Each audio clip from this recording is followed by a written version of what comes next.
Ça, c'est pas une Golf GTI. Eh non. C'est l'ID3 GTX. Et c'est pas n'importe quel GTX. Eh ouais. C'est l'ID3 GTX Performance. Bienvenue sur En Roue Libre. Moi c'est Martin et dans cette vidéo, on va se poser une question fondamentale à propos de cette ID3 GTX Performance.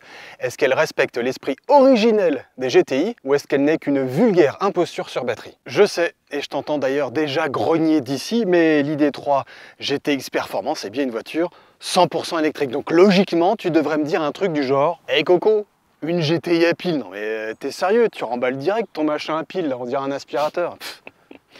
Sauf que je te demanderais d'attendre un tout petit peu et puis aussi de t'ouvrir à la nouveauté. Parce que même si cette ID3 GTX Performance est loin de l'esprit originel des GTI d'antan sur plein de niveaux, on va s'en rendre compte, elle reste aussi vraiment surprenante sur pas mal de plans. Comme par exemple au volant. Parce qu'on a à notre disposition pas moins de 326 chevaux avec cette version perf de la GTX. Ouais, c'est bien 61 chevaux de plus que la toute dernière des GTI, la Golf 8 GTI, et c'est même un cheval de plus que la plus puissante de toutes les Golf GTI qui étaient produites en série, la Golf 8 GTI édition 50. Par contre, côté couple, il n'y aura pas match, hein. La GTX, elle arrache tout le monde, et quand on se prend 545 Nm dans la face, je peux te dire, ça tabasse.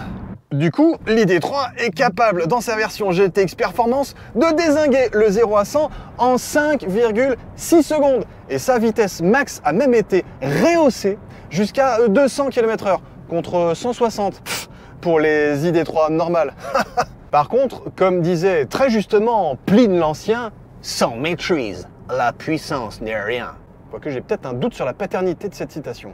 Pourtant, c'est dans cette maîtrise relative que cette GTX Performance est relativement, elle aussi, étonnante. Alors, je sais, elle pèse 2 tonnes, tout rond, 2000 kg. Je te vois pouffer de rire derrière ton écran.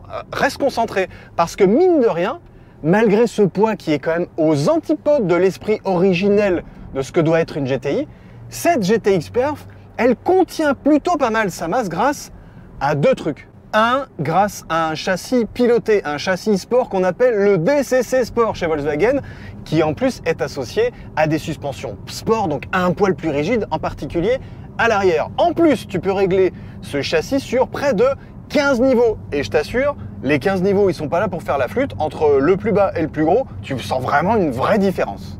Et 2, les pneus qu'on a de série sur notre modèle d'essai. Ce sont des Bridgestone Potenza Sport en 235/40/20 pour ta gouverne, qui ont la grande particularité et la très bonne idée d'avoir des flancs plutôt tendres, donc de bien agripper en course, de bien se déformer. Alors pour l'efficience, on repassera. Par contre, quand ça tourne, ça commence à être intéressant. Du coup, non seulement cette ID3 GTX Perf est capable de te catapulter la tronche, mais elle sait aussi enrouler des petites courbes plus ou moins serrées à plus ou moins haute vitesse avec une vraie délectation. D'autant plus que c'est, oui monsieur dame, une pure propulsion. Ouais, c'est vrai, cette ID3 GTX, elle est un brin joueuse, un petit peu. Ce qui est assez marrant, c'est que du fait de son caractère de propulsion, tu peux vraiment l'inscrire, lui en demander un petit peu tôt en sortie de courbe, et tu peux l'inscrire aussi en courbe grâce à son train arrière. Donc ça, c'est assez marrant, c'est assez rigolo. C'est évidemment beaucoup moins marrant qu'une GTI d'origine, une MK1, dont je te remets l'essai par ici. Parce que ouais, il y a quelques temps, on avait essayé en long, en large et un peu en travers une vraie GTI des origines du début des années 80, et c'était franchement très cool. Cette GTX Performance, elle a le défaut de ses qualités, à savoir que, comme les GTI modernes, elle est très efficace, mais elle est un brin verrouillé. Tu vois, quand tu lui en demandes un petit peu, c'est pas qu'elle n'est pas joueuse, parce qu'elle l'est quand même un brin, mais elle est plus du côté efficacité que du côté plaisir pur, comme le sont malheureusement les GTI d'aujourd'hui. Alors il y a un aspect que tu ne devras surtout pas oublier quand tu vas vouloir tartiner un peu avec cette GTX Performance, c'est son poids. Et surtout quand tu voudras appuyer sur la pédale, pose la pédale de frein. Parce que ouais, cette GTX Performance, comme toutes les ID3, a des freins à disque à l'avant, mais des freins à tambour à l'arrière. Alors évidemment, hein, tout ça, ça freine bien. Tu vois, la voiture, elle répond, il n'y a pas de sujet. Mais, question mordant, on a fait un peu mieux que les freins à tambour. Donc ouais, cette ID3, elle a un vrai gros demi-défaut, c'est le mordant de son freinage. Alors du fait des tambours à l'arrière, mais aussi du fait de son attaque de pédale qui est 1, très longue, et 2, un brin spongieuse. Et 3 bis, bah on n'a pas vraiment de grosse régène, tu vois. Si je me mets en mode B, bah, on n'a pas une énorme régène, et donc du coup, bah, tu peux pas t'appuyer sur cette force de régène pour contenir la masse globale de la voiture, et tu vas donc devoir appuyer trop souvent sur la pédale pause. Et à la longue, ce côté spongieux de la pédale, oh, ça incite pas à y aller très fort. Par contre, la bonne nouvelle dans tout ça, c'est que Volkswagen devrait faire évoluer son système de freinage pour l'année 2026. Alors je ne sais pas si ce sera un autre restylage ou peut-être une ID3 de nouvelle génération. Je sais pas. Mais mon petit doigt m'a dit que des freins à disque allaient se retrouver à l'arrière. Donc on aura, je l'espère, et en particulier sur les versions GTX et GTX Perf, un mordant un poil plus en accord avec la capacité de catapultage de cette voiture. On va se faire une petite pause pour comprendre un peu mieux ce qui anime cette ID3 GTX Performance. Alors non, malgré les apparences et malgré ce que je suis en train de faire, le moteur de l'ID3 et en particulier celui de l'ID3 GTX Performance ne se situe pas à l'avant mais bien sur le train arrière. Par contre, il y a une grosse nouveauté spécifique à ce modèle un peu starbé qu'est la GTX Performance, c'est le fait qu'elle dispose enfin d'un nouveau moteur, le APP 550, qui était pour l'instant dédié aux SUV électriques de la marque, genre ID7 chez Volkswagen, l'Audi Q4, le Cupra Tabascan ou le Skoda Enyaq, et qui était jusqu'à présent totalement interdit aux ID3. Et les nouveautés ne s'arrêtent pas là pour la GTX Performance, parce que oui, elle a bien accès à un pack de batterie de 84 kWh brut, mais ce pack de batterie reçoit les toutes dernières cellules LG dernier cri. Du coup, ça lui permet d'avoir une crête de charge beaucoup plus importante que toutes les autres ID3 de 185 kW en courant continu. Tiens, d'ailleurs, cette histoire de crête de charge, ça me fait penser à un truc assez fondamental que doit normalement respecter n'importe quelle GTI ou héritière des GTI, qui se respecte, à savoir un certain degré de polyvalence. Et puisqu'on est en présence d'une voiture 100% électrique, cette polyvalence, elle va aller sur le côté un peu plus longue distance. Donc en gros, la question que j'ai envie de me poser, c'est est-ce que cette ID3 GTX Performance a le gène polyvalence des GTI en elle, donc est-ce qu'elle est efficiente sur long trajet? Et quoi de mieux pour vérifier cette polyvalence sur une relative longue distance que notre traditionnel aller-retour entre la région parisienne et le circuit des 24 heures du Mans? Bah du coup, on va se planifier notre trajet pour voir si justement l'ID3 de nouvelle génération avec son dernier OS que j'ai chargé il y a quelques jours, là on est début octobre 2025, c'est la toute dernière génération de l'OS Volkswagen qu'on a juste ici. Tu le vois, voilà, on a un petit GPS qui va bien, qui est mignon, qui nous dit qu'on est voilà, tu vois, dans les alentours de Boulogne-Billancourt, Clamart, tout ça machin bidule. On va aller chercher notre destination. Tiens, comme par hasard, le circuit des 24 heures du Mans est déjà programmé. 2h19 de route, 216 km, donc à peu près 440 km aller-retour avec beaucoup d'autoroutes. Ça, c'est ça qui nous intéresse. Niveau planification, qu'est-ce que ça donne? 2h19 de route, 216 km, tu vois, c'est relativement rapide.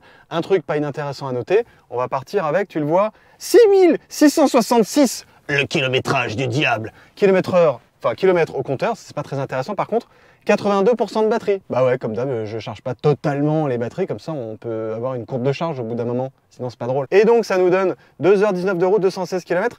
Alors moi, il y a un truc qui m'embêtouille un tout petit peu déjà d'entrée, c'est que on ne sait pas très simplement le pourcentage de batterie qu'on aura à l'arrivée. Pour le savoir, il faut faire un clic, on ne sait toujours pas, 2 clics, voilà, on aura 29% de batterie à notre arrivée au Mans. Donc ça, c'est plutôt pas mal, hein, parce que 29% de batterie, 82, il nous reste 360 km. Ça veut dire que le compteur de jus, le planificateur intégré, intègre bien la consommation moyenne de la voiture. Est-ce que ça va être le cas? Eh ben, tu sais quoi, on n'a qu'à aller voir ça. Les conditions de cet essai, elles sont pas très compliquées. Je suis une fois de plus tout seul dans la voiture. Je ne suis pas très chargé, ok. Il fait, au moment où je te parle, 13 degrés. On est dans une température automnale, un peu clémente, mais quand même pas très très chaude. Et puis, on va faire ce trajet en mode confort à l'aller et peut-être en mode éco au retour pour voir si justement, à une vitesse stabilisée, ce mode-là influe ou non sur la consommation et sur la consommation instantanée de la voiture. Voilà, tu sais tout. Tu l'as bien compris, dans ce trajet, on va juger de la polyvalence de cette ID3 GTX. Et le premier truc, moi, qui me plaît beaucoup, ça se trouve en ville. sur exactement ce que je suis en train de faire, le rayon de braquage de cette ID3 GTX. Alors, le rayon de braquage de l'ID3 de base, il est très court, 10,5 mètres. C'est vraiment pas beaucoup. Et ça, c'est du fait qu'on ait évidemment une propulsion plus une taille de bagnole pas trop grande, tu vois, globalement de la taille d'une Golf. Alors, le petit truc à savoir par rapport à la GTX Performance et du fait qu'elle soit chaussée avec des gros pneus en 20 pouces, c'est que son rayon de braquage, il sera un tout petit peu moins bon, 11,6 mètres, que celui de l'ID3 normal, qui est lui de 10,5 mètres. Ça n'empêche que dans la ville, tu la manies hyper bien, elle se gare hyper bien, et franchement, c'est hyper grave cool, parce que bah oui, ça rend la voiture polyvalente. Un autre truc qui la rend plutôt pas mal polyvalente, c'est exactement ce que je suis en train de vivre là, au feu rouge. Bah ouais, j'appuie pas sur le frein. Il y a un auto-hold. Il n'y a peut-être pas de frein régénératif qui va jusqu'au one pedal, mais au moins, tu peux bloquer ta bagnole au feu rouge. Et ça, c'est cool pour la polyvalence et la tranquillité, surtout en ville. Il y a un truc qu'il ne faut alors surtout pas oublier de faire à chaque fois que tu vas prendre le volant de ton ID3 GTX Perf, c'est d'enlever les fameuses ADAS, les aides à la conduite obligatoire, en gros les bing bing bing qui sonnent dès que tu dépasses de 1 km/h, machin bidule.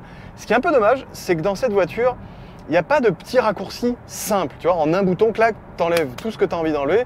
Il faut faire stink sur l'assist, enlever l'aide au maintien dans la voie, parce que moi j'aime pas, et l'alerte de survitesse, parce que bah voilà, moi à 1 km/h près, ça va, je sais gérer. Et revenir ensuite, machin, et revenir à ton GPS. Donc il y a au moins 3 ou 4 petits clics à faire. J'avoue, si tu oublies de le faire, ça va t'oublier, ça va t'arriver au début, hein, c'est sûr. Bah c'est un peu, pas contraignant, mais un peu relou, parce qu'il faut quand même beaucoup de clics et beaucoup d'attention vers ton écran. Et quand tu roules, c'est pas terrible. C'est dommage qu'il n'y ait pas un bouton de raccourci qui fasse blink, hop, comme chez certains concurrents, genre Renault par exemple. Ils le font bien ça. Quand on veut juger de la polyvalence d'une voiture, en particulier d'une voiture électrique, on veut juger en premier lieu de son confort et surtout de son confort acoustique. On vient de rentrer sur une portion de nationale limitée à 110. Je vais mettre exactement à 110 au régulateur, c'est exactement ce que je viens de faire. Et je vais sortir comme d'habitude mon petit sonomètre. On va se faire 5 minutes à 110 établi et on va voir combien de décibels on se prend dans la face ou dans les oreilles. Voilà, je viens de faire une mesure pendant en gros 5 minutes où j'ai baladé mon petit sonomètre entre le centre de la voiture, l'oreille droite, là où normalement c'est, on va dire, le plus calme, et je l'ai baladé aussi vers les oreilles, l'extérieur de la voiture, et ça me donne une valeur moyenne, tu vas pas me croire, de 66,6. On est dans le chiffre du diable aujourd'hui. Hein. Ça, c'est la valeur moyenne à 110 établie. Alors, c'est pas foufou, mais c'est pas nul. Ce qui est intéressant de noter d'entrée, je pense que ça va se confirmer sur long trajet avec une vitesse un peu plus élevée, c'est qu'on entend pas mal de bruit de roulement. Bah ouais, on est chaussé avec des 20 pouces qui sont pas des 20 pouces en plus taille économie, qui sont plutôt des 20 pouces taille un peu énervée. Et ça, ben, ça va jouer dans l'acoustique et dans le confort acoustique de cette ID3 GTX. Il y a quelques bruits d'air aussi qui commencent à se faire entendre justement du côté des oreilles, du côté des rétros. Est-ce qu'à 130, ça va être une machine à laver? Bah, on va voir, c'est dans pas longtemps. On est en train tranquillement de quitter, on va dire, l'agglomération, et on a fait notre petite portion de ce que j'appelle le cycle mixte, tu vois, un peu de ville, un peu de national à 90, 110. Là, on va tranquillement augmenter la vitesse. On a fait une trentaine de kilomètres au moment où je te parle, et notre consommation, après ces 30 km, on va dire mixte, s'établit à 15, et des brouettes de kilowattheure. C'est marqué juste devant toi. C'est pas dégueulasse du tout, hein. Est-ce que ça va grimper de ouf quand on va augmenter le rythme? Là est toute la question. Et là se joue justement la polyvalence de cette ID3 GTX Performance. Et nous voilà calés sur autoroute à la vitesse de 130 km/h, GPS faisant foi, ce qui équivaut à 133 km/h au compteur. Et donc, bah, tu sais quoi, on va refaire la mesure de décibels qu'on se prend dans les oreilles grâce à notre toujours le même outil, le sonomètre. Je vais le travailler encore une fois pendant quelques minutes par ici et par là, et on va voir ce que ça donne. Et voilà, et le verdict, bah, il est un peu logique. On prend un peu plus de décibels à 130 établi. On est à 70,4 décibels en moyenne. C'est loin d'être nul, hein, parce que j'avais relevé des trucs aux alentours de 71, 72 sur des voitures électriques il n'y a pas si longtemps que ça. Alors il y avait un peu de vent, ça devait jouer un peu. Par contre, ce qui est assez étonnant, c'est que cette valeur, la 70,4, elle me paraît pas en accord avec ce que je me prends dans les oreilles. Parce que, il y a le bruit du moteur. Alors il est à l'arrière, il y a un petit ronronnement qui se fait entendre parce que bah voilà, on tourne un peu plus vite. Et deux, il y a quand même pas mal de petits bruits d'air. Et on entend aussi, mine de rien, pas mal les camions hein, quand on les double, du fait des vitraux qui sont pas très épais. Mais bon, globalement, le confort acoustique, il est présent sur cette ID3 GTX. Donc ça, d'un point de vue polyvalence, d'un point de vue confort sur mon trajet, ça coche une bonne case. Notre ID3 GTX Perf de près dispose d'une option à 1520 € qui est quand même pas inintéressante quand tu fais du long trajet, c'est le IQ Drive. En gros, c'est un pack qui te met une conduite semi-autonome, pas dégueulasse, un assistant au maintien dans la voie, un assistant pour t'aider à changer de voie. Ce qui va t'intéresser toi, c'est la facilité ou non que tu as à gérer justement ce régulateur adaptatif, cet assistant au maintien dans la voie. Comment ça se met en route? Tiens, là c'était déjà en route, crac, je me remets à une vitesse à peu près normale. Ça se joue sur le volant. Tu as juste à appuyer sur 7. Une fois que tu as bien setupé ton truc, là tiens, je me mets à 130. Alors ce qui est un peu galère, c'est que pour aller de kilomètre en kilomètre, il faut être assez précis sur les petits boutons avec retour haptique. On en parlera dans les défauts de cette ID3, mais ça en fait partie. Est-ce que la voiture est sensible ou non aux distances de sécurité qui te précèdent? Tiens, tu vois, il y a un camion qui arrive. Là, hop, la voiture a commencé à le voir. Il y a un petit truc sur la visée tête haute qui se met en vert. Ah ouais, tu vois, ça ralentit quand même alors qu'on est à quasiment une ligne et demie, 2 lignes, des grosses lignes de droite là, du camion. Donc ça, c'est comme d'habitude, c'est un peu trop prudent. Il faut quand même beaucoup anticiper. Au-delà de ça, l'aide au maintien dans la voie, il est pas mal. Je trouve qu'il fait un peu le ping-pong et qu'il va souvent chercher les lignes dans tous les sens. Et tu vois, regarde là, j'ai vraiment l'impression d'être proche du camion que je viens de doubler. Je suis pas très fan. J'aurais aimé quelque chose de plus posé dans la voie. Là, ça fait un tout petit peu le ping-pong. Pas grand-chose, mais un tout petit peu. Bon, c'est pas nul, loin de là, mais c'est perfectible. Et dernier truc, dernier point d'assistance de cette ID3, c'est l'assistant pour changer de voie. Alors j'avoue, il se déclenche un peu quand il veut. Tu vois, par exemple, là, je lui dis que je veux changer de voie. D'habitude, j'ai une petite animation sur la visée tête haute qui me dit que bah voilà, la voiture prend la main. En gros, elle fait ça un peu quand elle veut. Donc là, je lui redis, bah ça s'enclenche pas. Quand ça s'enclenche, c'est pas mal, hein, mais c'est pas le truc le plus révolutionnaire de cette bagnole. Hein. Donc globalement, les aides à la conduite de cette ID3, elles sont pas mal. C'est pas le haut du panier en termes de lane assist en particulier de ce qu'on peut trouver sur le marché, mais pour un voyage au long cours, si tu prends toi souvent les contrôles de ta bagnole et que tu gardes quand même le contrôle dessus, ça va, hein, ça va te faire un voyage tranquille et reposant, et c'est quelque part tout ce qu'on demande à ce genre d'aide à la conduite. Pour bien juger du confort de cette ID3 GTX Perf, il faut aussi juger du confort de ses sièges. Alors, je les ai pas trouvés assez enveloppants et assez maintenants quand tu es en mode attaque sur des petites routes qui tournent dans tous les sens. Je trouve qu'on n'est pas assez maintenu, ce ne sont pas des baquets assez prononcés. Par contre, quand tu es sur un billard autoroutier comme celui qu'on est en train de prendre là, alors là, mais c'est génial. Enfin, tu te retrouves avec des sièges électriques que tu peux régler dans tous les sens. Tu peux régler ton appui lombaire, machin, avec des petits coussins qui se règlent au petit poil de ce que tu veux. C'est génial. Et en plus, tu peux allonger encore davantage le petit bout de siège au fond, là, tu sais, pour encore asseoir le côté un peu fauteuil, limite transat du truc. C'est génial. L'appui-tête, en plus, il est solidaire du reste. Tu peux vraiment... Tu trouves ta position nickel. Bam, le coude, il tombe bien. Clac, ça tombe bien de ce côté-là. Bon, alors les appuis coudes côté passager, enfin, tu vois, de centraux, on en reparlera dans les points qui puent. J'ai 2-3 trucs à dire dessus. Mais, quand même, on est bien. On se trouve bien. Moi, j'ai trouvé ma position de conduite. Je peux enquiller les bornes. Il n'y a pas de sujet. Donc, d'un point de vue confort des assises, on coche encore une bonne case. Je profite d'un petit moment de travaux sur notre trajet. Bah oui, malheureusement, ça nous a cassé un peu la vitesse, mais c'est pas grave. Ça va nous permettre de détailler un truc que j'adore dans cette ID3 GTX Performance et donc que je vais adorer dans toutes les ID3. C'est ça, le petit combiné d'instrumentation qu'il y a juste devant toi, juste devant tes yeux. Il est trop cool parce qu'il peut t'afficher à ta guise toutes les informations dont tu as besoin. Là, j'ai mis la view la plus épurée possible avec le compteur de vitesse en gros, parce que moi, c'est ce qui m'intéresse en premier. Juste en dessous, tu as toujours un petit rappel de du range de batterie qui te reste, du pourcentage de batterie qui te reste. Et tu peux aller encore plus loin si tu appuies sur View, tac, le combiné d'instrumentation, il peut se séparer en plein de petits écrans. À gauche, par exemple, là, j'ai le fait que mon régulateur est actif, j'ai la vitesse de mon régulateur, j'ai toujours la vitesse au milieu, toujours les infos de charge, etc. Et à droite, j'ai les infos sur notre trajet qu'on est en train de faire. Si j'appuie un coup par là, hop, l'écran se sépare en deux et j'ai encore plus d'infos de façon lisible. Si je rappuie encore, j'ai la réplication de mon GPS. Donc tu as moyen de faire vraiment comme toi tu en as envie, ton propre combiné d'instrumentation et d'informations quand tu en as besoin. Et évidemment, ce truc-là, crac, il se réplique sur la visée tête haute. Tu peux aussi choisir les infos dont tu as besoin sur la visée tête haute. Donc tu peux te créer ton petit combiné d'instrumentation exactement comme tu en as envie à ta guise.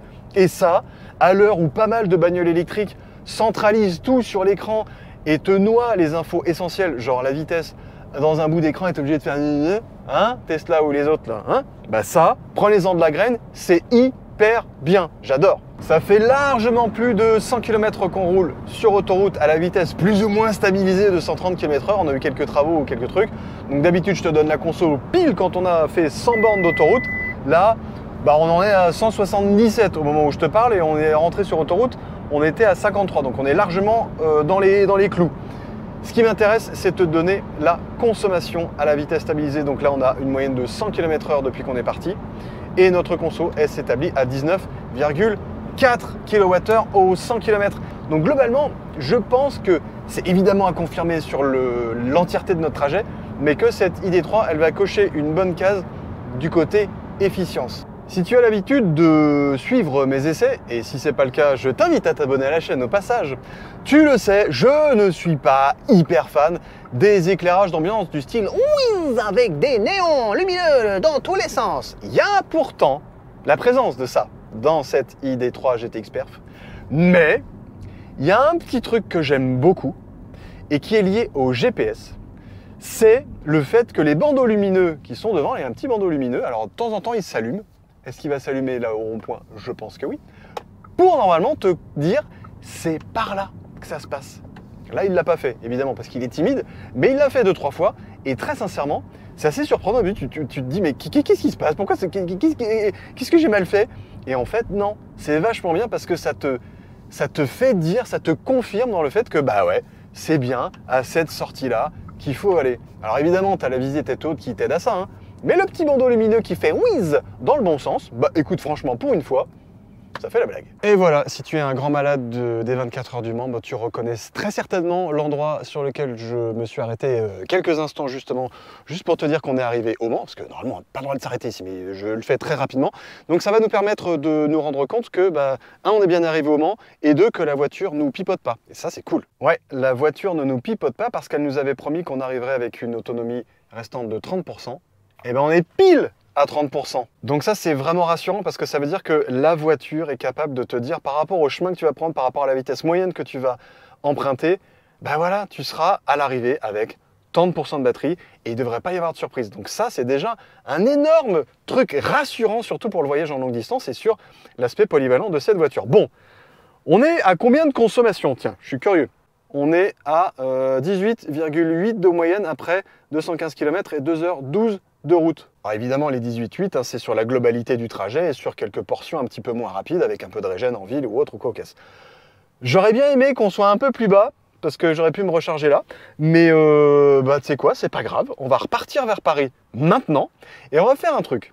On va essayer de se mettre en mode éco parce que je suis curieux de voir si le mode éco de cette voiture, c'est juste de la flûte sur la ville ou si sur long trajet, à vitesse un peu plus importante, ça joue dans la consommation globale de cette voiture. Donc bah, repartons vers la belle ville de Nanterre, en région parisienne.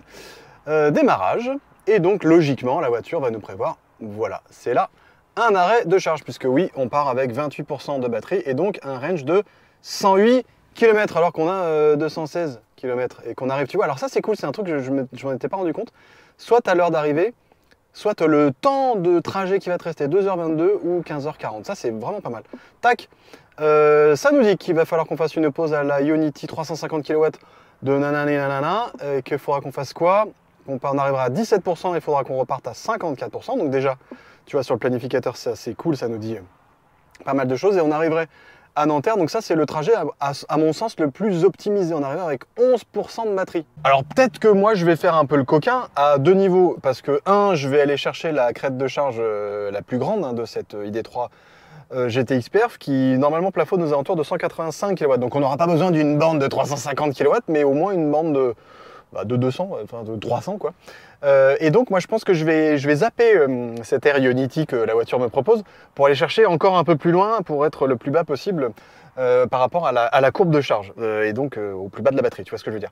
Et deux, moi j'aimerais bien pouvoir programmer le pourcentage de batterie qui me reste à l'arrivée et j'ai l'impression qu'on peut pas. J'aimerais bien pouvoir faire quelque chose, mais dans les instructions de nav, je peux pas. Tu vois, c'est un peu chelou. Alors, soit peut-être que c'est par là, non, c'est pas ça du tout. Si toi, dans ton ID3, tu sais où c'est, je suis preneur en commentaire que tu me dises où c'est. Comme ça, les autres pourront le savoir, s'ils le savent pas, comme moi. Et donc, chose promise, chose due, je me mets en mode éco. Et on va voir si ça change quelque chose sur la consommation, en particulier à 130 établie, de notre ID3 GTX Perf. Il y a un truc dont il faut qu'on parle dans cette ID3 GTX Performance. Alors a priori ce sera la même chose quelles que soient les ID3. C'est la visibilité que tu as dans cette bagnole électrique. Et la visibilité, elle est très bonne. Elle est très bonne pour déjà une première raison, tu as un grand pare-brise. Et normalement les grands pare-brise, ça a des gros montants hein, pour les tenir. Et donc ça prend de la place et c'est pas génial pour voir où on se situe. Le petit trick qu'a souvent fait Volkswagen, puisqu'il le faisait déjà sur ma Golf 7 GTI, parce que ouais, j'ai une Golf 7 GTI boîte méca et tout, ok? C'est d'avoir des custodes. Et alors là, la custode, elle n'est pas toute petite comme sur la mienne, ça t'apporte déjà un peu de lumière. Là, elle est géante. Je sais pas si tu vois la taille des machins, c'est des triangles monumentaux, quoi. Et bah, mine de rien, ça te permet, de casser ce montant qui est normalement assez épais et qui te gêne un peu la visibilité. Et deux, ça t'apporte une lumière supplémentaire et une sensation d'espace vraiment hyper intéressante. Deuxième truc, moi, que je trouve chouette, c'est une option, mais elle est juste au-dessus, c'est le toit. Alors, c'est pas un toit ouvrant, ça m'embêtouille un peu parce que j'aime bien les toits ouvrants. C'est un toit panoramique. Alors, ce toit panoramique, c'est une option à tout ça d'euros, je te le remets là, mais prends-la, cette option, parce que elle t'offre de la lumière, une sensation d'espace, une sensation de... Tu vois, tu te sens pas engoncé, tu te sens pas dans une cave de Batman, parce que l'intérieur de cette bagnole, il est déjà assez sombre comme ça, hein, ça va quoi. Les deux rétros de chaque côté, ils sont pas gigantesques, ils ont une forme assez allongée plutôt que grande, plutôt qu'épaisse, plutôt que haute. Et du coup, tu vois bien, hein, si tu les règles correctement, il n'y a pas de sujet. Ils ont un petit arrondi pour l'angle mort, ça c'est nickel. Mais bon, c'est pas les plus grands de la Terre. Et le rétro intérieur, quand tu es tout seul, ça va. Dès que tu as un peu de monde derrière, tu verras pas grand chose. Le mode éco de cette ID3, c'est un coquin. Pourquoi c'est un coquin? Parce que j'ai voulu me remettre à la vitesse de 133 compteurs, donc 130 GPS, pour avoir des consommations à 130 établies, tu vois, à peu près cohérentes entre les modes éco et les modes pas éco. Oh tiens, ça vient de me dire autonomie faible alors qu'on n'est qu'à 20%.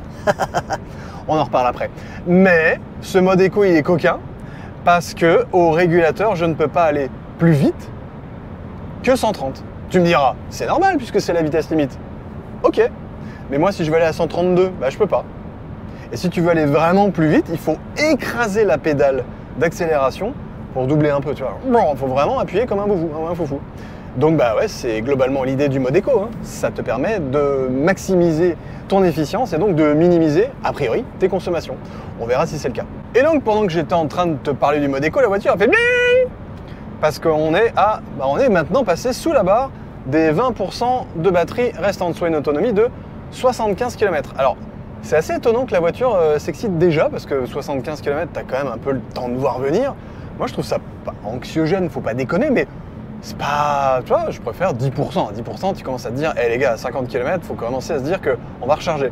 Là, 20, je trouve ça presque un peu prudent. Pas toi? Normalement, si je suivais scrupuleusement le planificateur de la voiture, je devrais m'arrêter maintenant. Ça, j'ai toutes les flèches qui me disent allez à droite, c'est bien à droite, c'est mignon à droite. La borne de recharge, elle est là. Mais moi, j'ai pas envie d'aller là. Parce que je vais pas me recharger à 16%. C'est beaucoup trop. Il me reste 72 km d'autonomie. Tu sais quoi, on va tailler et puis on verra bien. Hein. Il y a un truc très chouette que cette dernière génération d'ID3 nous offre, c'est le fait de pouvoir préchauffer manuellement la batterie si tu en as besoin. Là, c'est pas le cas parce que, un, j'ai fait beaucoup d'autoroutes et deux, parce que le planificateur m'a programmé un arrêt de charge. Donc la voiture est pas bête, elle sait que ça va être une charge, elle se met en température, elle la réchauffe ou elle la refroidit en fonction de ses besoins. Là, elle me dit par exemple capacité de recharge rapide actuelle 175 kW. A priori, c'est pas très loin de la crête de charge de la bagnole. Donc ça, c'est plutôt chouette. Ce qui était étonnant, c'est que c'était pas possible avant sur les précédentes générations. Pourquoi? J'en sais rien. Maintenant, c'est le cas. C'est beaucoup mieux. Alerte rouge, alerte rouge. La voiture est un peu flippante hein, parce que quand tu passes sous les 10%, elle te met le pourcentage de batterie restant en rouge écarlate en mode c'est chaud là, on va bientôt tomber en panne. Eh oh, ça va, 9%, 41 km d'autonomie. Et l'air, elle arrive dans, attends, je vais te dire ça très exactement, pim pam poum, ploum ploum la galine, 13 km. Oh, on a 30 bandes de marge. Mais large. Faut pas se gourer, hein, faut pas qu'il y ait une bande qui marche pas. Mais là, a priori, il n'y a pas de sujet. Fais pas trop ça, hein. Moi, c'est vraiment pour avoir la crête de charge maximale et d'avoir le gap 10-80, c'est ça qui m'intéresse. Pour te donner une idée de la courbe de charge de la bagnole. Si toi, tu es avec tes enfants, ta femme et les bagages et tout le bordel, tu fais pas le mariole comme moi. Hein. Tu recharges quand la voiture te dit, ce sera plus efficace, plus efficient et tu perdras moins de temps sur ton trajet global. Moi, je me sacrifie pour les besoins de toi, pour les besoins de la science youtubesque.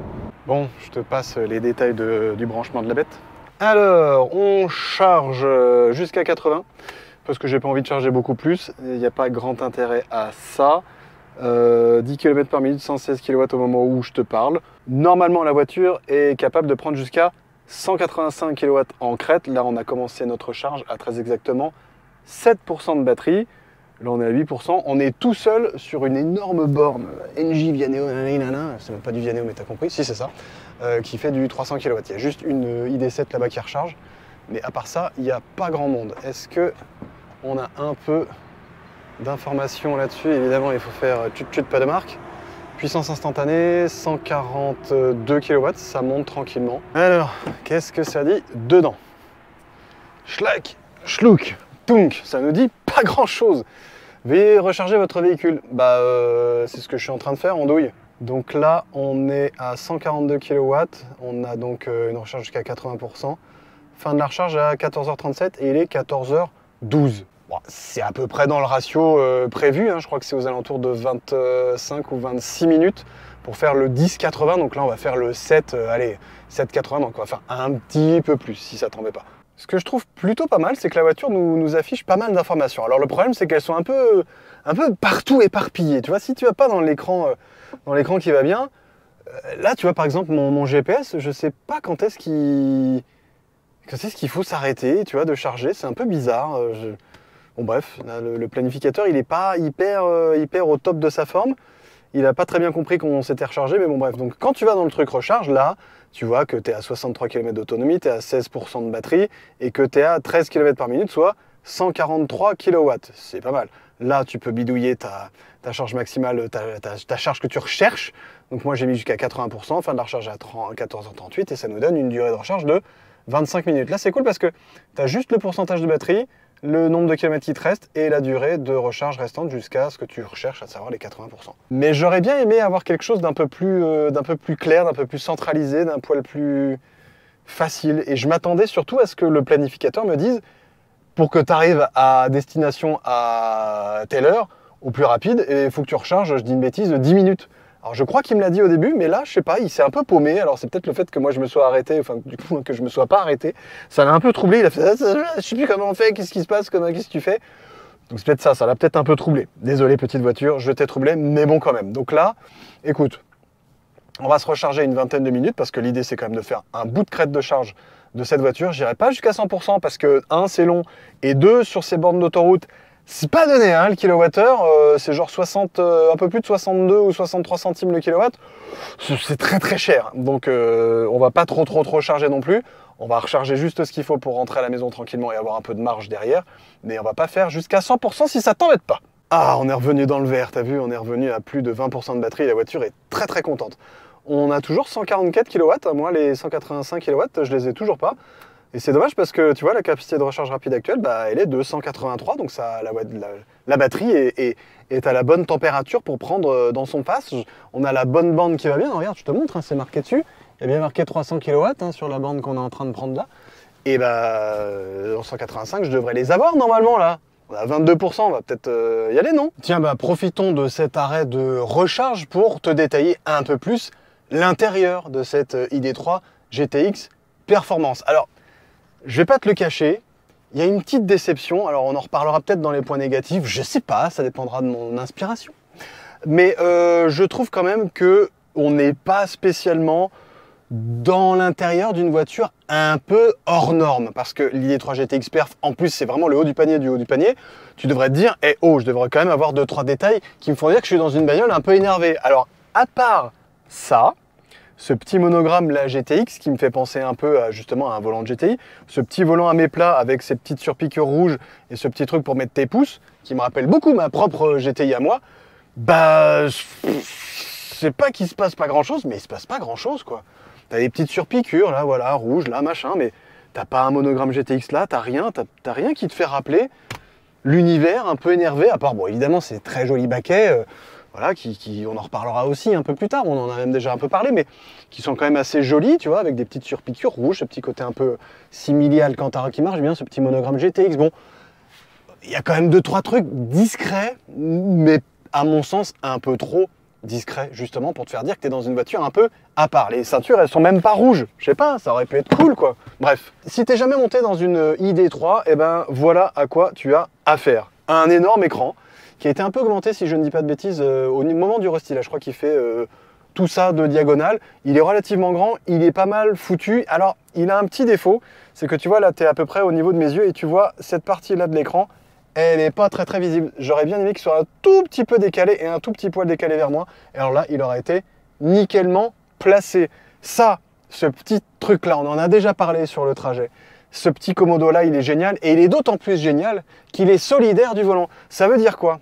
Ça veut dire que si concrètement, tu montes ou tu baisses ton volant, eh ben, tu verras la même chose. Tu auras le même écart entre le haut de l'écran et le haut de ton volant. Et ça, il y a beaucoup de bagnoles genre Peugeot, qui l'oublie de temps en temps. Le réglage du volant, il ne doit pas masquer les infos essentielles de cet écran-là. Les bus d'aération, c'est des bus toutes simples, qui sont manuellement faciles à mettre. Le petit truc pour faire le warning si tu as besoin. Boîte à gants, tiens, on va parler de ça. Elle est plutôt pas mal. Elle est relativement profonde, elle est relativement grande. Tu peux mettre tout un tas de trucs dedans. Ici, tu as un premier bac de rangement de trucs avec petite feutrine, regarde-moi ça. C'est tout mignon comme ça. Ça défonce pas tes trucs et ça glisse pas. La même chose de l'autre côté pour mettre des gourdasses. Alors attention, parce que les gourdasses, quand tu es un petit peu gaillard, soit en sortie de péage, soit quand tu t'énerves un peu, les gourdasses, elles ont tendance à faire... Là, je l'ai bloqué, mais là, mais si tu la bloques pas bien, elle fait ça. Et ça, c'est hyper relou parce que dès que tu freines, ça fait ça. Dès que tu accélères, ça fait ça. C'est relou. Moi, j'ai trouvé le truc. Je la coince comme ça. Elle bouge pas. Tu peux mettre ton portefeuille par ici.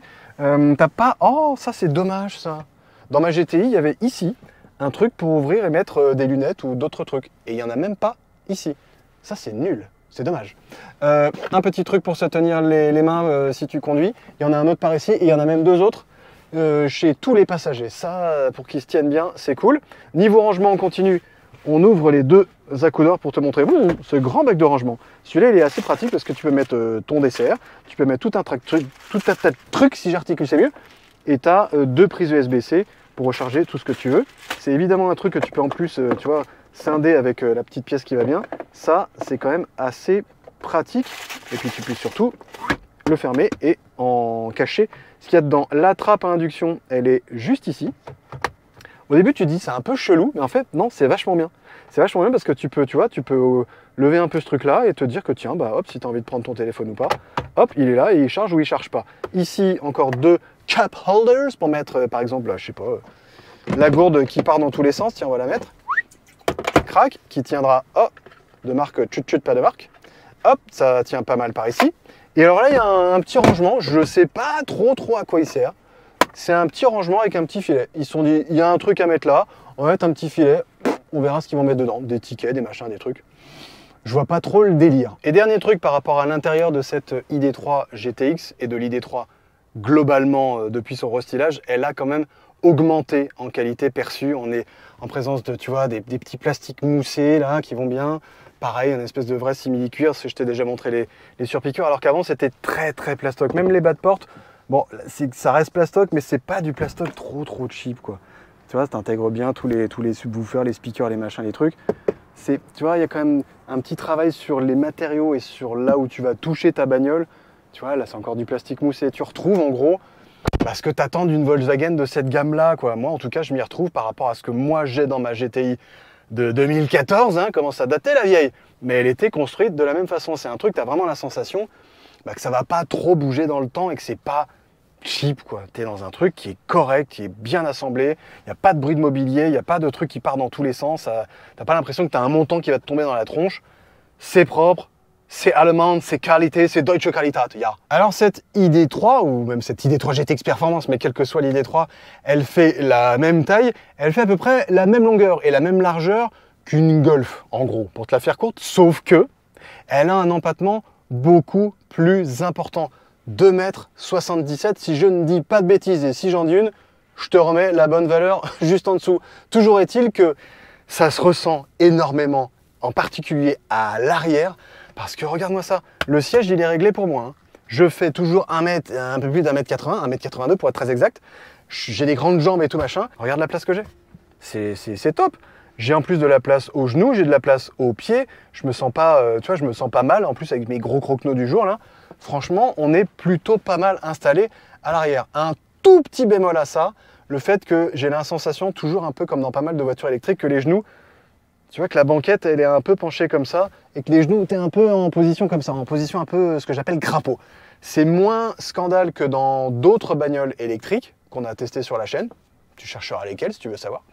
Mais c'est pas si mal. J'aurais bien aimé pouvoir un tout petit peu baisser le dossier arrière, et là, alors là, on aurait été nickel. À l'arrière, tu as quand même accès à un accoudoir central, comme dans à peu près n'importe quel Golf qui va bien. En plus, c'est cool parce qu'il peut rester un peu plus ou moins haut, comme ça, tu vois, si j'ai pas envie de le mettre tout en haut, mais juste un tout petit peu plus haut, je peux me caler les coudes bien comme il faut, je peux me caler la tête bien comme il faut, j'ai de la place à la garde au toit. Évidemment, à l'arrière, tu profites d'une très belle visibilité, encore plus si tu as la fameuse option du toit qui n'est malheureusement pas ouvrant, mais qui est bien panoramique. Parce que tu le vois, les vitres à l'arrière, elles sont quand même bien dotées, il y a des petites custodes machin bidule, elles finissent assez bas. Alors, je peux pas te montrer comment elles s'ouvrent, enfin, je le ferai tout à l'heure parce que voilà, je te ferai un petit plan de coupe, mais là, quand la voiture est en recharge et que elle se bloque, tu vois, je peux rien ouvrir, c'est pas grave. Tu verras, elle s'ouvre pas si mal et c'est assez cool. Ce qui est assez cool aussi, c'est la découpe, tu vois, des portières. Alors, tu as toujours ce piano black, on en reparlera dans les points négatifs, mais c'est assez chouette parce que tu peux bien mettre tes coudes tranquillement là. Et puis, tu as toujours la petite sono Harman Kardon qui va bien. Tout tombe plutôt bien. Hein. Tu as accès à 2 prises USB à l'arrière par ici. Je suis en train de me dire qu'il n'y a pas de ventilation. Il n'y a pas de ventilation pour les passagers arrière. En tout cas, il n'y a pas de buse qui leur permettent de s'aérer un peu la tronche. C'est un peu dommage. Par contre, ils ont accès à 2 poches aumônières. Pas une, mais 2. Une par ici et une autre par là pour mettre téléphone, ce que tu veux, magazine, sac à vomi ou autre truc du genre. Les papas et les mamans seront ravis de savoir que les attaches Isofix sont ici, qu'elles sont couleur carrosserie, donc bien visibles dans le rouge qui va bien de cette GTX, et que a priori ils sont très accessibles, et ça c'est plutôt chouette avec les petits caches qui vont bien. Et ultime truc à l'arrière de cette ID3, hop, tu peux avoir accès directement au coffre grâce à la trappe à ski. Et ça, c'est quand même bien pour aller chercher des trucs dans le coffre, si tu en as besoin. Tiens, d'ailleurs, en parlant de coffre, on se le détaille un peu le coffre? Parce que ça aussi, ça fait partie d'une certaine forme de polyvalence, non? Bon, juste, avant de te montrer le coffre de cette ID3 GTX, on jette un œil sur où est-ce qu'on en est de notre charge. Tu vois, je me suis un peu grimpé à 90, je vais lui demander toujours 80. On prend, au moment où je te parle, on avait 104, maintenant on a 103 kW à 64% de batterie. C'est pas mal, hein, on n'a pas eu la crête de charge de foufou. Mais là, tu vois, dans 6 minutes, on pourra repartir. J'ai donc, mais alors tout juste le temps de te montrer un peu plus le coffre de cette ID3 GTX. Alors déjà, j'ai une question à te poser. T'es de quelle école, toi? Parce qu'il y a 2 écoles pour ouvrir un coffre d'une Volkswagen. Il y a l'école qui fait comme ça, ou il y a l'école qui fait comme ça. Moi, c'est cette école-là. C'est l'école qui se prend les doigts dedans. Bref, tout ça pour te montrer la malle arrière de cette GTX fait 385 litres, donc c'est équivalent à la malle arrière d'une Golf. Il y a évidemment un faux plancher, enfin un sous-coffre machin, et un deuxième en plus, ça je n'avais pas fait gaffe, où tu peux ranger encore plein de trucs. Tu vois, tes kits de ton truc pour te remorquer si tu tombes en panne. Je crois que c'est peut-être le subwoofer, je sais pas. Hop, ça c'est cool, donc il y a vraiment presque 2 étages.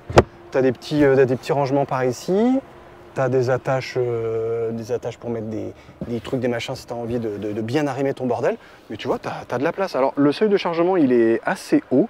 Et puis tu vas assez rapidement rayer malheureusement ta belle carrosserie si tu fais pas gaffe. Mais bon, et tu as accès, si tu rabaisses les banquettes, à 1267 litres de capacité. Les banquettes, elles se rabattent. Alors, regardez, tiens. Elles se rabattent facilement ou pas, je sais pas. Elles se rabattent par ici, crac. Ouais, c'est pas mal. Et de l'autre côté aussi. Ça doit pas être trop compliqué non plus. Hop. Et est-ce qu'on a accès à un plancher plat? Pas vraiment, mais bon, ça va quoi. Ou alors évidemment dans le coffre, tu as tu vois, un petit truc pour attacher je ne sais quoi par ici, une petite lumière, une petite prise 12 volts par ici. C'est dommage que sous la planche arrière, il n'y a pas un petit filet. Moi je sais que sur certaines Golf d'avant, il y en avait pour ranger des petits trucs encore plus et bien les fixer. Les attaches pour enlever la planche de bord, elles sont pas trop compliquées. Donc voilà, globalement, ça fait le job comme le fait une Golf. Il y a un truc que je trouve assez cool aussi, c'est les découpes, tu vois, les découpes des feux. Du coup, ça te donne une espèce de manière de, tu vois, de fermer ton coffre. Ça, c'est la découpe des feux qui fait ça. Hein. Mais moi, je trouve ça cool. J'aime bien la forme qu'il a, on dirait un aileron. Ça, c'est marrant. Je crois que je vais laisser le coffre ouvert pour aller plus vite. Ah, et puis, ultime détail, mais ça, c'est un truc très germanique, c'est un truc très Volkswagen. Ça, là, le petit emplacement pour mettre, ton petit triangle de sécurité et ton gilet si tu en as besoin. Et il est bien placé. Ça, c'est malin, ça. Alors, est-ce qu'on a fini notre charge? Après toutes mes palabres. Hop là, on en est où? Voiture, réveille-toi. 72%, 98 kW à 72%, 96 au moment où je te parle. Moi, je dirais presque, on débranche, on se casse. Hein. Qu'est-ce que t'en dis? On fait ça? Bon, on fait ça. Bah ouais, et on peut d'autant plus y aller que, regarde, on arriverait dans 1h24 ou à 16h02, très bien, et qu'on arriverait surtout avec 43% de batterie. Donc oui, c'était vraiment pour te faire la crête de charge. Donc on a fait le 7,74 en combien de temps? Ça nous dit qu'on a chargé pendant 29 minutes et qu'on a repris 57,93 kWh.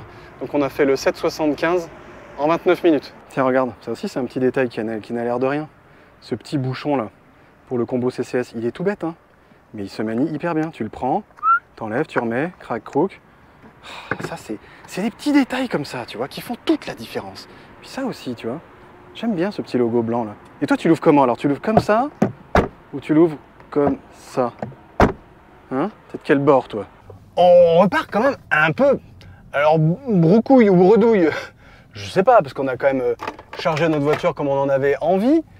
Mais j'ai pas touché la crête de recharge de 185 qui était pourtant promise, alors que toutes les conditions étaient réunies pour la choper. Je trouve ça un peu étonnant et dommage. Et deux, bon, alors ça c'est ma faute, hein, parce que j'ai choisi cette borne-là et tout machin, mais j'en ai eu pour 45 balles quand même. Hein. Alors les recharges sur autoroute, c'est un peu comme faire le plein sur autoroute. Hein. Ça coûte une tonne. Alors tout à l'heure, je sais, j'étais à la recharge et je me suis galéré à te montrer qu'il y a bien un Vélum, tu sais, un store occultant pour notre toit panoramique. Il se met comme ça, avec un petit swap du doigt. C'est pas hyper pratique au début quand tu sais pas comment ça marche, tu fais t'appuies, il se passe rien. Il faut juste glisser un peu tranquillement et tu le vois. Hop, ça occulte tout, nickel. Et comme ça, tu crèves pas trop de chaud. Ou surtout, si tu es un peu sensible des yeux, comme moi quand il y a plein de lumière, tu peux fermer ton truc. Ou le réouvrir si ça t'amuse. C'est toi qui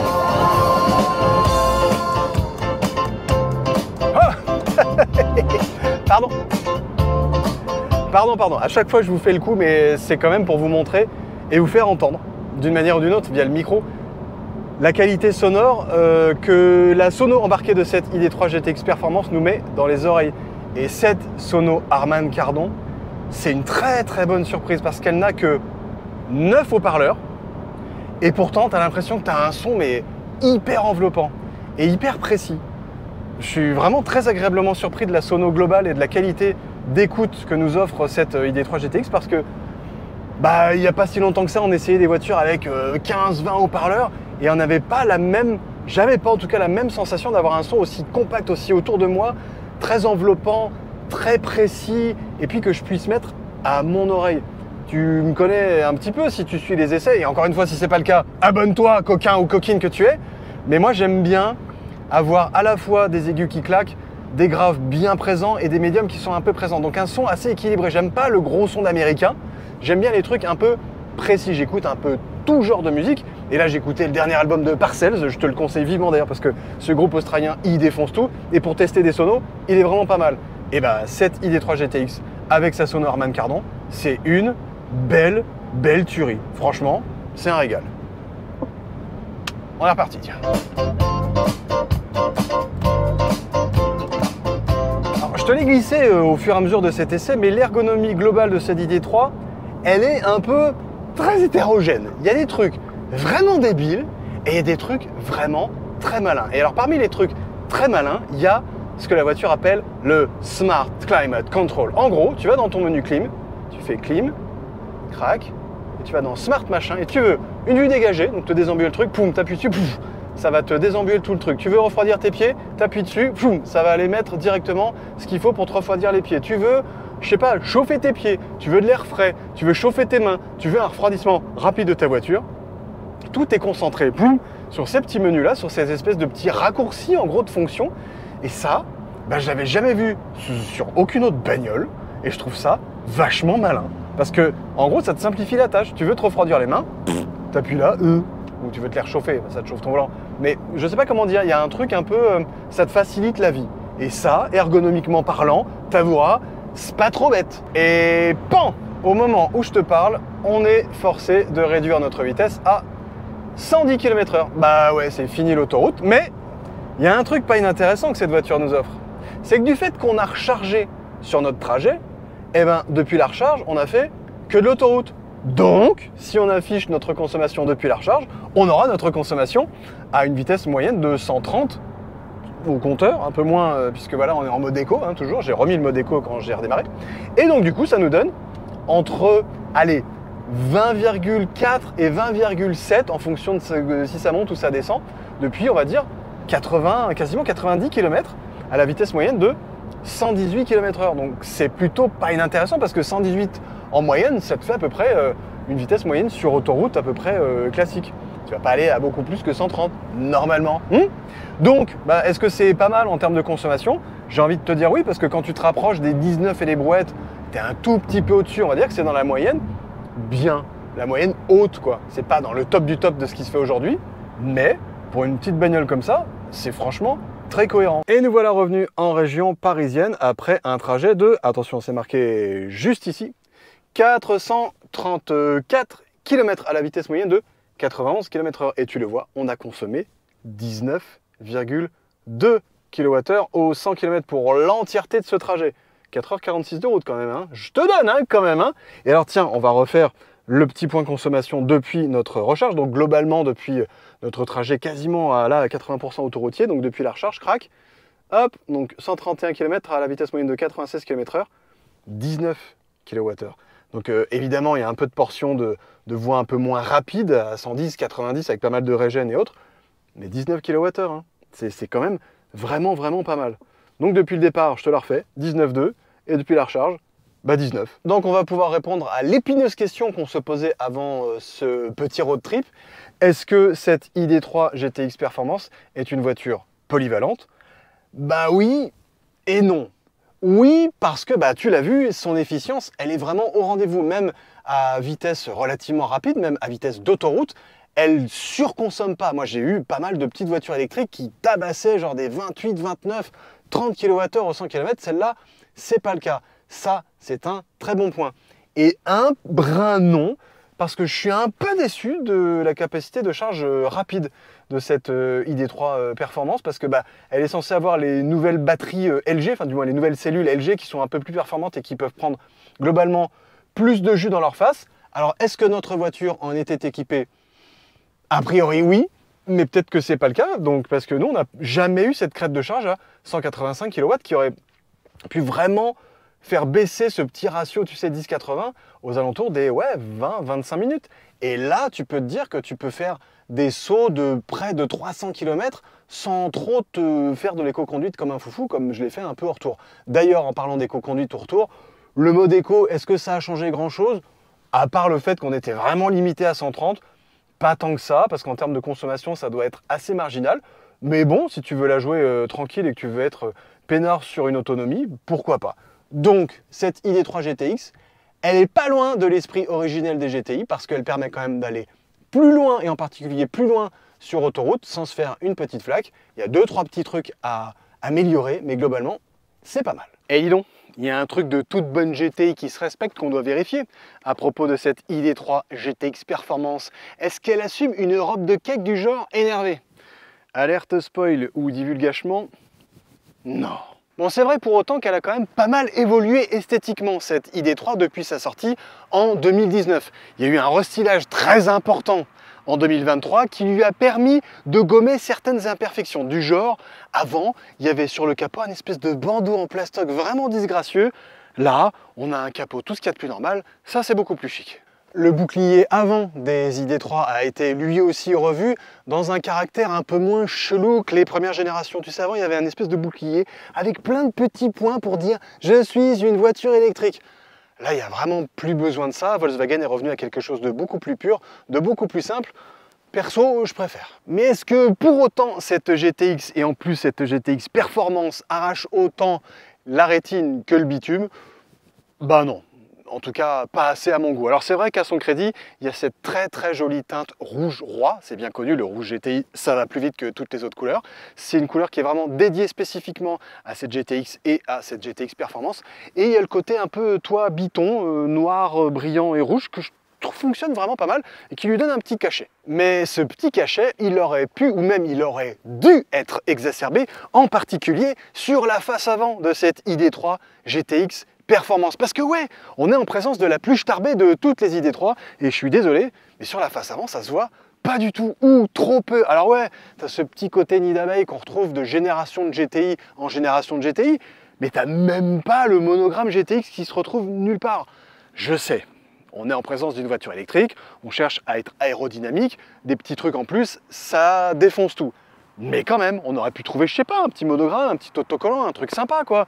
Là, j'ai l'impression d'avoir une voiture presque normale. Bon, heureusement, sur les flancs de cette ID3 GTX, on sait un peu plus qu'on est en présence d'une ID3 pas vraiment comme les autres. Il y a le monogramme GTX, ah bah quand même, il arrive. Il y a les bas de caisse qui sont un peu travaillés de manière un peu sympa. Et puis, il y a surtout ces très jolies roues qui sont à la fois aéro et à la fois un peu vénères. En plus, elles sont en 20 pouces. Et ça, c'est cool. À l'arrière aussi, on reste quand même très sage. Alors ok, t'as ce petit diffuseur là, toujours avec ses petits gimmicks de nid d'abeille, bon, ça fait un peu le job. T'as toujours le monogramme GTX, mais qui est noir sur noir, donc qui se voit à peine, voire pas du tout. Et t'as, mine de rien, ce bon gros béquet. Mais globalement, cette GTX, elle est presque hyper discrète. Quelque part, moi perso, ça m'intéresse parce que j'aime bien son côté slipper, tu sais, le côté voiture très discrète mais qui t'arrache la tronche au moindre feu rouge ou à la moindre accélération. Dis-moi toi si t'es plutôt de la team gros aileron pour montrer que t'en as sous le capot ou au contraire un peu plus discret pour faire genre que t'en as pas mais que dès que t'appuies, bye bye. Après une semaine à son volant et pas mal de kilomètres parcourus à son bord dans tout un tas de conditions différentes, je peux enfin te donner les points négatifs de cette ID3 GTX Performance. Toute voiture qui arbore le badge GTI, ou qui cherche à s'en rapprocher, se doit de faire un truc fondamental, faire chanter tes oreilles. Une GTI, ça doit siffler, ça doit gueuler, ça doit faire du boucan. Dans cette GTX, bah on entend rien. Mais alors, rien, même pas un vrai faux son synthétisé. Rien. Tu me diras, c'est peut-être pas plus mal, mais côté bande sonore, bah tu repasseras. Quand on commence à se mettre un peu en mode attaque avec cette ID3 GTX Performance, il y a un truc moi qui me dérange beaucoup, c'est le maintien des sièges. Clairement, ils sont où mes baquets de GTI quoi là? Les jambes elles partent dans tous les sens, on a un bon maintien latéral sur le flanc, sur le buste, mais les jambes elles sont pas assez maintenues, ça manque de vrais baquets, ça c'est vraiment dommage. Alors ok, ça c'est pas quelque chose qu'on demande normalement à une Golf GTI ou une voiture badgée GTI. Par contre, c'est quelque chose que moi je vais demander à une voiture électrique moderne, performante ou non. Comment ça se fait que dans cette ID3 GTX Perf, je n'ai pas à ma disposition un frein régénératif beaucoup plus important? C'est hallucinant, on n'a qu'un pauvre mode B qu'on enclenche comme ça. Et regarde, le mode B, il va même pas jusqu'à l'arrêt complet de la bagnole. T'as même pas de one pedal sur une voiture de 2025. Regarde, je te montre. On est à 20 à l'heure, 13 à l'heure, 12 à l'heure, et il y a toujours un petit rampage tout pourri. Pas de one pedal. Et pas non plus de possibilité de gérer le degré de régénération du freinage. Ça, c'est d'autant plus dommage que, un, cette voiture, elle est lourde, et deux, on l'a vu, son freinage, il n'est pas foufou.